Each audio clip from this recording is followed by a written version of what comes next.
Good morning. Welcome to the King's Church Interactive Spot.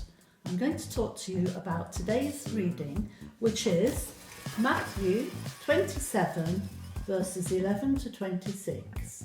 I'm not going to read it because it's quite long, so you can have a look at it later if you wish.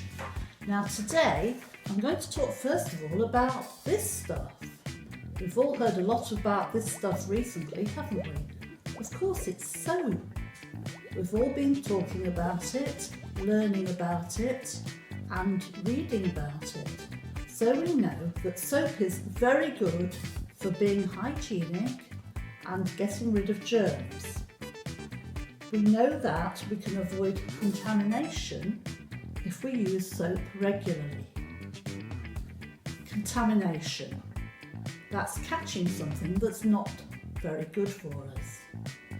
Now it's interesting that today's Bible reading is a very famous one where one of our main characters washes his hands with a bar of soap.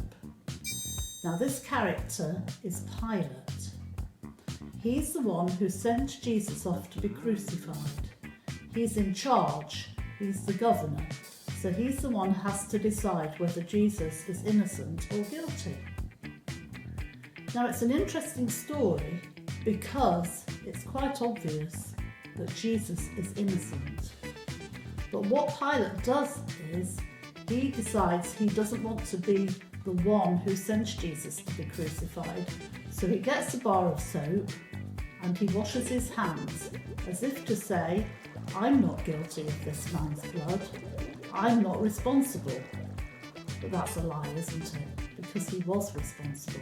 And straight after he washed his hands, he sent Jesus off to be flogged and then to be crucified. So today we're going to make some characters. So here we have Pilate. Can you see he's frowning? You see that? He's got a very grumpy face, hasn't he? And we have Jesus there. Now, 3 weeks ago in church, we made our own puppet theatre when we had another story about Jesus. And perhaps if you've got your characters from last time, you can get them out now. Or you might still have your puppet theatre from last time. But if not, we can make them today. So the puppet theatre, as you can see, is just a cereal box with a piece cut out. Now these characters here are made with the old-fashioned wooden pegs. So I'll show you how to do that, but then I'll give you some options. So first of all, take your wooden peg and draw a lovely face on it. After that, you get your pipe cleaner. Thought I had one ready, but okay. Right, pipe cleaner.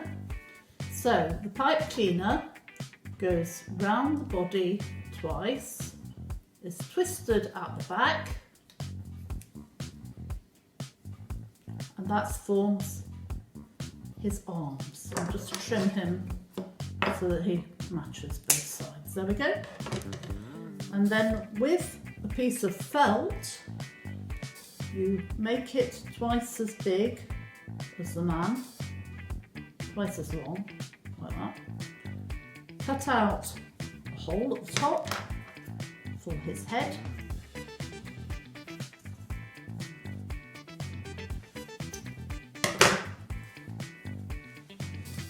Like that.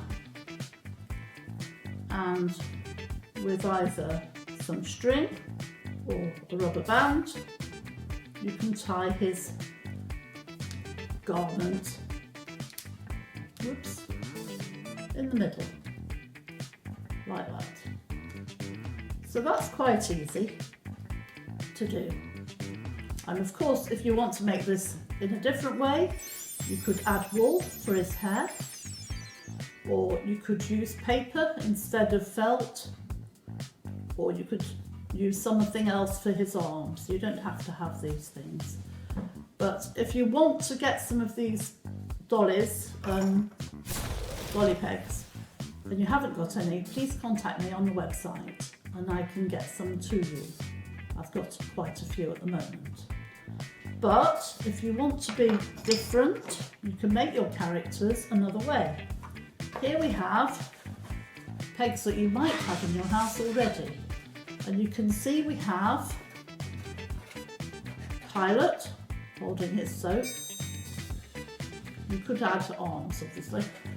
We have Jesus. I've chosen a white peg to show his innocence.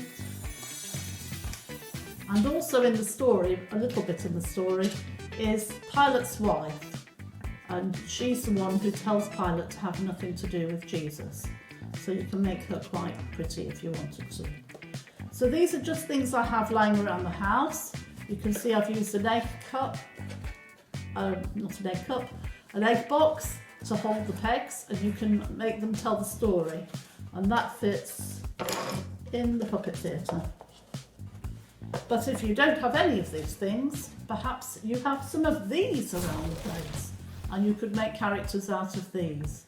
And I think it would be really nice if you could send your photos in to the website when you've made your own characters. So that's pretty much it all for today. Thank you very much.